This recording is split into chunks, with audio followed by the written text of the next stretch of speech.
Assalamualaikum warahmatullahi wabarakatuh. Perkenalkan, nama saya Sanam. Saya dari Universitas Sultan Ageng Tirtayasa dengan jurusan Pendidikan Vokasional Teknik Mesin Angkatan 2020. Kali ini saya akan membuat video yang bertujuan untuk memenuhi tugas penilaian ujian tengah semester mata kuliah metrologi industri. Nah, pada video kali ini saya akan memberikan materi tentang pengukuran dan klasifikasi. Berikut ini videonya. Nah, apa saja sih yang akan kita bahas pada materi teknik pengukuran dan inspeksi metrologi industri? Yaitu pertama, metrologi geometrik, yang kedua, klasifikasi metrologi geometrik, ketiga, konstruksi umum alat ukur, keempat, sifat umum alat ukur, dan terakhir, kesalahan atau penyimpangan dalam proses pengukuran.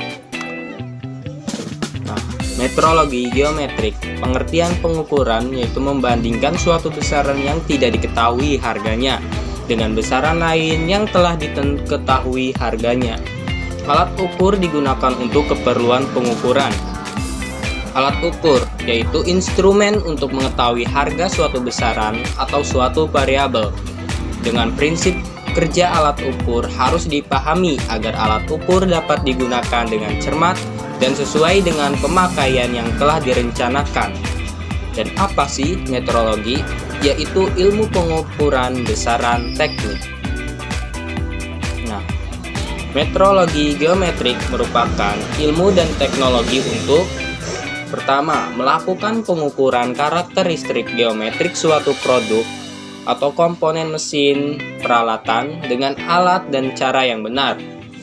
Kedua, untuk mengolah data pengukuran sehingga analisis datanya menghasilkan harga yang dianggap sebagai yang paling dekat dengan geometri sesungguhnya dari objek ukur bersangkutan. Fungsi metrologi geometrik untuk mengukur apakah karakter geometri masih memenuhi spesifikasi geometrik, yaitu acuan yang berupa toleransi geometrik. Klasifikasi metrologi geometrik. Nah, untuk klasifikasi alat ukur menurut sifatnya yaitu pertama, alat ukur langsung mempunyai skala ukur yang telah dikalibrasi dan hasil pengukuran dapat langsung dibaca pada skala tersebut. Kedua, alat ukur perbanding mempunyai skala ukur yang telah dikalibrasi. Karena daerah skala ukurnya terbatas, maka alat ini hanya digunakan sebagai pembacaan. Besarnya selisih suatu dimensi terhadap ukuran standar. Yang ketiga, alat ukur standar digunakan sebagai standar atau acuan dalam proses pengukuran tak langsung. Digunakan bersama-sama dengan alat ukur perbandingan untuk menentukan dimensi suatu objek ukur. Keempat, alat ukur batas atau kaliber untuk menentukan apakah suatu dimensi terletak di dalam atau di luar daerah toleransi ukuran. Dan terakhir, alat ukur bantu untuk membantu pelaksanaan pengukuran terutama dalam proses pengukuran tak langsung. Nah, klarifikasi proses pengukuran berdasarkan sifat alat ukur yang digunakan yaitu pertama, pengukuran langsung. Hasil pengukuran dapat langsung dibaca pada skala alat ukur yang digunakan. Pengukuran tak langsung, pengukuran yang menggunakan alat ukur dari jenis perbandingan. Ketiga, pengukuran dengan kaliber batas. Pengukuran yang digunakan hanya menunjukkan apakah dimensi ukuran terletak di dalam atau di luar daerah toleransi ukuran yang ditentukan. Keempat, perbandingan dengan bentuk standar. Perbandingan bentuk produk terhadap bentuk standar, misalnya dilakukan pada layar. Kelima, pengukuran geometri khusus. Dan terakhir, pengukuran dengan mesin ukur koordinat. Nah, apa aja sih yang diperlukan dalam suatu proses pengukuran? Yaitu yang pertama, alat ukur yang berfungsi baik dengan kecermatan yang memadai, disesuaikan dengan permintaan. Pelaksanaan pengukuran yang seksama dengan prosedur tertentu dengan menghindarkan terjadinya kesalahan pengukuran. Ketiga, pengukuran yang tak hanya dilakukan setelah produk selesai dibuat, tapi juga dilaksanakan sewaktu produk sedang dibuat. Nah, contohnya, ukuran diameter 65 G6 atau diameter 65 sebaiknya diukur dengan komparator dengan kecermatan 0,002 mm.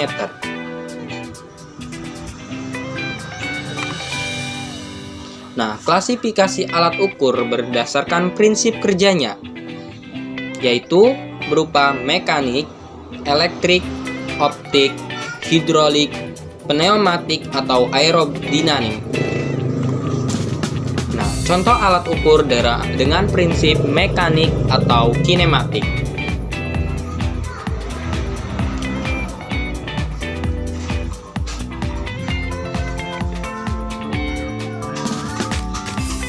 Dalam contoh ini kita menggunakan mikrometer, yaitu alat ukur dengan pengubah prinsip mekanik kinematik. Nah, konstruksi umum alat ukur. Ada 3 komponen alat ukur, yaitu sensor, pengubah, penunjuk, atau pencatat. Nah, sensor. Sensor adalah peraba dari alat ukur, yaitu yang menghubungkan alat ukur dengan benda ukur. Contohnya, sensor mekanik, ujung-ujung kotak dari mikrometer, kedua lengan dari Mr. Insut, vernier caliper. Sensor optik, sistem lensa atau objektif. Sensor pneumatik, poros dengan lubang-lubang kecil di mana udara tekanan mengalir. Nah, pengubah. Pengubah adalah bagian terpenting dalam alat ukur, di mana isyarat dari sensor diteruskan, diubah atau diolah yang kemudian diteruskan sebagai lain dari alat ukur. Tugas utama pengubah adalah untuk memperbesar dan memperjelas perbedaan yang kecil dari geometri suatu objek ukur. Nah, terakhir, penunjuk atau pencatat. Penunjuk atau pencatat adalah bagian dari alat ukur di mana harga hasil suatu pengukuran ditunjukkan atau dicatat menunjuk berskala dan berangka digital. Silahkan lihat tabel ini. Oke, next. Nah, penunjuk berskala. Apa itu skala? Skala adalah jajaran garis yang beraturan dengan jarak antara garis pitch yang tertentu mempunyai arti tertentu kecermatan.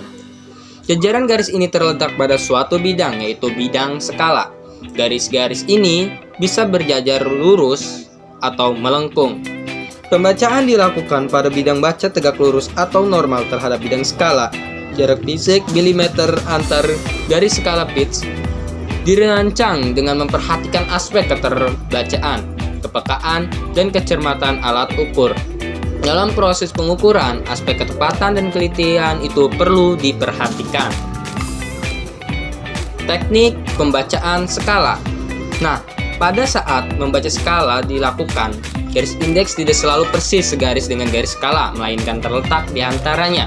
Dalam hal ini, seperti ini ditempuh cara sebagai berikut, yaitu pertama memegang, kedua membulatkan, ketiga menginterpolasikan atau interpolating. Oke, lanjut. Nah, teknik membaca skala. Contoh penulisan ukuran hasil interpolasi 19,8. Bila cara 1 digunakan, contoh ini akan dituliskan sebagai 19. Bila cara 2 digunakan, contoh ini akan dituliskan sebagai 20. Nah, ini contoh membagi 2 bagian skala. Ada nonius dan utama. Nah, ini adalah tabel skala nonius atau 1 dimensi.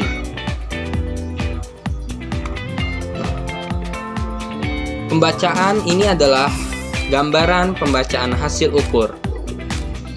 Silahkan teman-teman simak dan perhatikan. Yang pertama, nah ini skala utama dalam bentuk sentimeter. Nah, pada skala utama terdapat di angka 3. Dan skala nonius kita cari yang sejajar, yaitu 45. Nah, karena ini senti, berarti ini mili. Karena belum menuju angka 1 senti. Berarti 3,45 mm. Oke. Nah, skala mikrometer.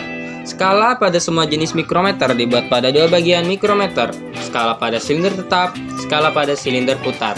Tapi silinder putar berfungsi sebagai garis indeks untuk pembaca skala tetap, pembaca kasar. Garis aksial sepanjang skala tetap berfungsi sebagai garis indeks untuk pembacaan skala putar.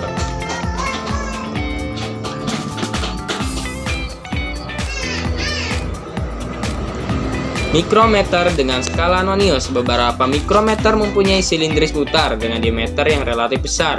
Dengan demikian, pembagian skala putar dapat diperhalus.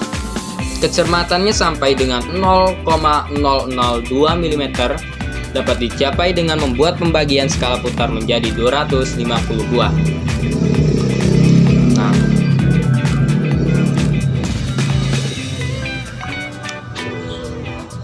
penunjuk berangka yaitu berupa digital. Penunjuk digital dengan sistem mekanik, sinyal gerakan dari bagian mengubah diteruskan secara bertingkat ke silinder 1, 2, dan seterusnya. Penunjuk digital elektronik dapat menggunakan LED (Light Emitting Diode) atau LCD (Liquid Crystal Display). Suatu kode angka dapat dibuat dari 7 buah LED atau LCD yang disusun membentuk konfigurasi angka 8. Keuntungan penunjuk digital elektronik. Pertama, keterbacaan yang tinggi. Tak sesulit membaca skala melalui jarum penunjuk atau garis indeks dengan skala nonius. Pengelola reset pada setiap saat zero reset dapat dilakukan guna melalui perhitungan sinyal gerakan sistem angka bilangan yang fleksibel tergantung rangkaian elektronik. Nah, apa sih sifat-sifat umum alat ukur? Pertama, rantai kalibrasi, lampu usut, ketercelakaan. Kedua, kepekaan atau sensitivity. Ketiga, keterbacaan, readability. Keempat, histeresis. Kelima, penggeseran. Keenam, kestabilan nol atau zero stability. Selanjutnya, pengembangan, floating. Selanjutnya, kepasifan. Dan terakhir, kecermatan. Nah, elemen pengukuran pasti ada benda ukur, alat ukur, dan pengukur atau pengamat, yaitu kita. Ketelitian. Apa itu ketelitian? Ketelitian adalah kemampuan proses pengukuran untuk menunjukkan harga yang sebenarnya. Ketepatan adalah kemampuan proses pengukuran untuk menunjukkan hasil yang sama dari pengukuran yang dilakukan berulang dan identik. Nah, dan ini yang terakhir yaitu kesalahan atau penyimpangan dalam proses pengukuran. Apa itu penyimpangan? Penyimpangan adalah perbedaan antara harga yang ditunjukkan alat ukur dengan harga yang dianggap benar. Faktor-faktor penyebab proses pengukuran terjadi tidak teliti dan tidak tepat, yaitu faktor alat ukur, faktor benda ukur, faktor posisi pengukuran, faktor lingkungan, dan faktor pengukur. Nah, ini adalah contoh penyimpangan yang bersumber dari alat ukur berupa penyebab, keausan bidang kontak atau sensor, histeresis, kepasifan, pergeseran, dan kestabilan nol. Cara menghindari kesalahan yaitu kalibrasi alat ukur secara berskala dan teratur melakukan pengukuran berulang dan identik. Nah, penyimpangan yang bersumber dari benda ukur, penyebabnya itu perubahan atau bentuk dimensi atau deformasi benda ukur akibat gaya pengukuran, perubahan, temperatur, dan berat benda ukur. Cara menghindari kesalahannya, pada mikrometer ada pembatas momen putar untuk menjaga tekanan pengukuran sekecil mungkin dan konstan menjepit atau pemegang benda ukur. Nah, penyimpangan yang bersumber dari posisi pengukuran. Penyimpangan akibat pengaruh lingkungan. Nah, ini juga mempengaruhi syaratnya yang diminta alat ukur dan benda ukur. Kebersihan, debu yang menempel pada permukaan sensor, mekanis dan permukaan objek ukur. Penerangan dan pencahayaan yang mencukupi, getaran atau variabel, dan temperatur 20 derajat Celcius dan kelembapan minimal 70-75%. Nah, lingkungan harus memberikan kenyamanan bagi pengukur, yaitu selanjutnya penyimpangan yang bersumber dari pengukur. Penyebabnya, cara mengukur, pengalaman, keahlian, serta kemampuan pengukur.